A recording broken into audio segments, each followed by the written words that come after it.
Welcome back to 12 Days in March. I have so much flipping work to do, but came across this case and knew I had to make a recording. I think I'm beginning to spoil you kids. As with all presentations, a PDF of this recording is available at the 12 Days website. So here is the case. I will parse it out in small tidbits, and then we'll bring the whole thing together. I've previously covered some of this material, but if you think I have any idea what I covered and when I covered it, you must be out of your minds. Besides, if I covered it previously, it should be really easy for you. Good luck.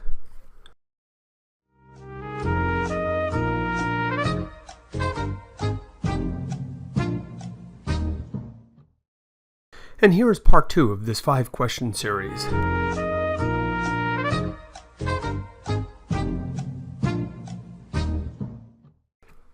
And question number 3. Feel free to pause the recording to answer these questions.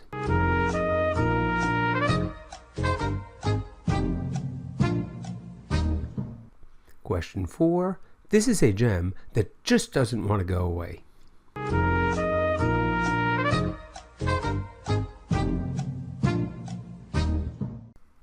And here's the whole enchilada. I hope it doesn't make your head spin. On the contrary, I hope you get as excited as I did in seeing these labs.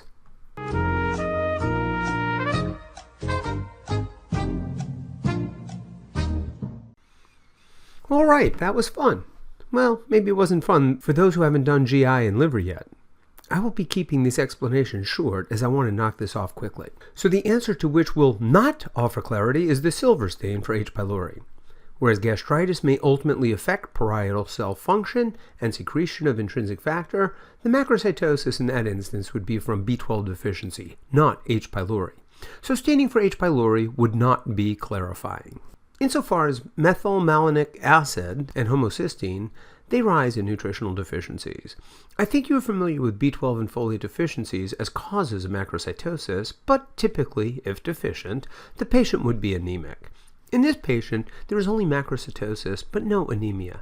Nonetheless, if either of these were elevated, you would identify nutritional deficiency as the cause of macrocytosis. Please note, methylmalonic acid goes up in B12 deficiency alone, whereas homocysteine may be elevated in B12 or folate deficiency. The gamma-glutamyl transferase level is a surrogate marker for alcohol use in the right clinical setting. The enzyme is induced by alcohol. This is a clinical pearl that won't get much play on step 1. The bigger issue is the notion that chronic alcoholic liver disease does cause macrocytosis.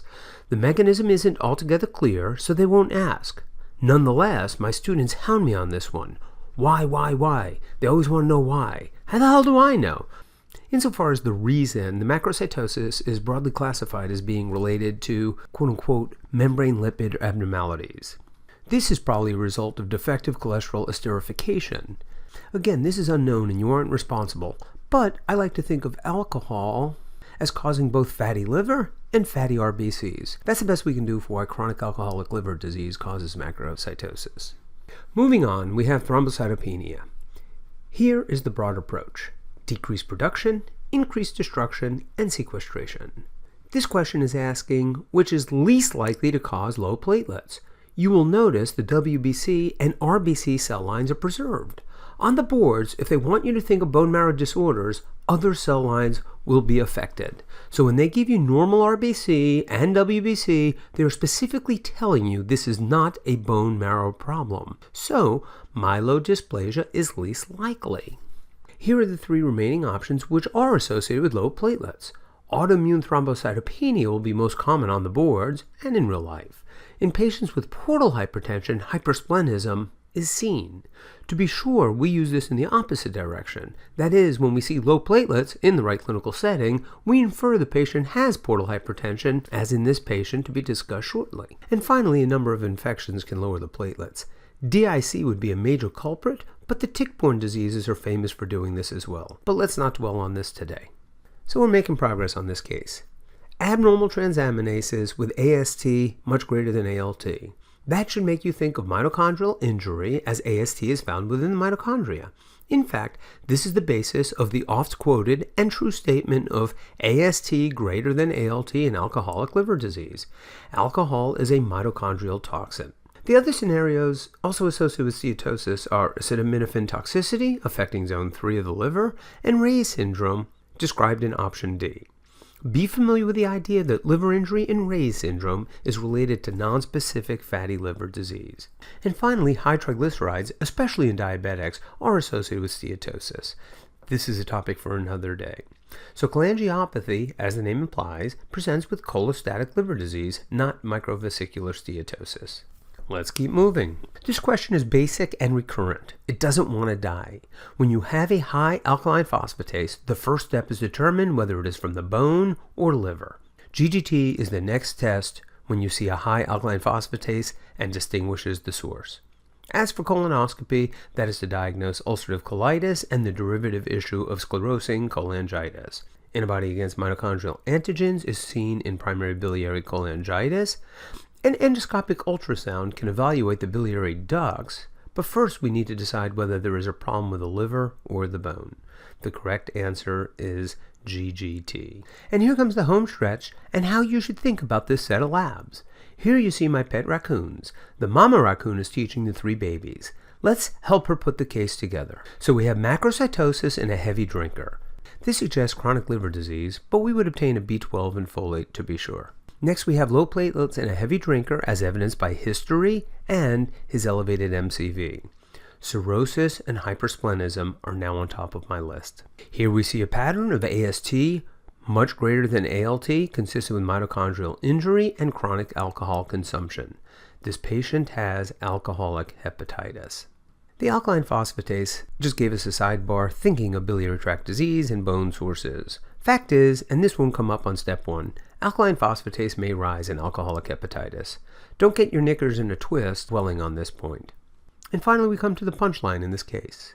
The direct to total bilirubin ratio is less than 50%. This is inconsistent with conjugated hyperbilirubinemia. It would have been very easy to blame this on any of those other causes, but the bottom line is this is a failure of conjugation, as indirect hyperbilirubinemia predominates in this picture. The correct answer to this question is Gilbert's disease manifesting as hepatocellular enzyme insufficiency. For sure he has alcoholic hepatitis as well.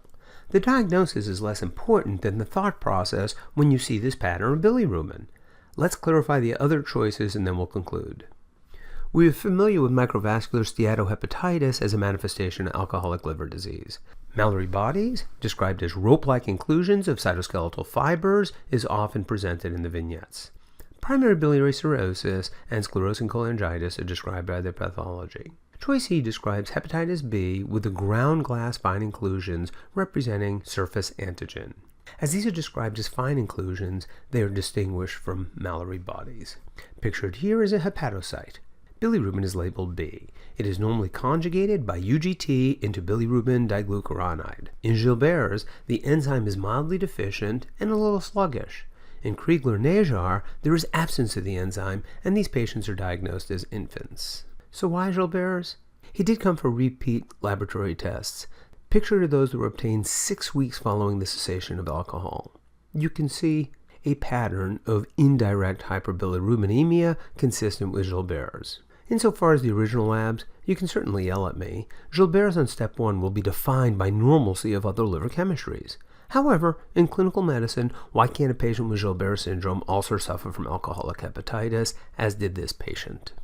And my friends, we will leave it right there. Don't get caught up in the particulars, as this is a teaching exercise designed to help you develop your clinical reasoning skills while preparing for step 1. If you have any questions or concerns, please email me at 12DaysinMarch. Thank you.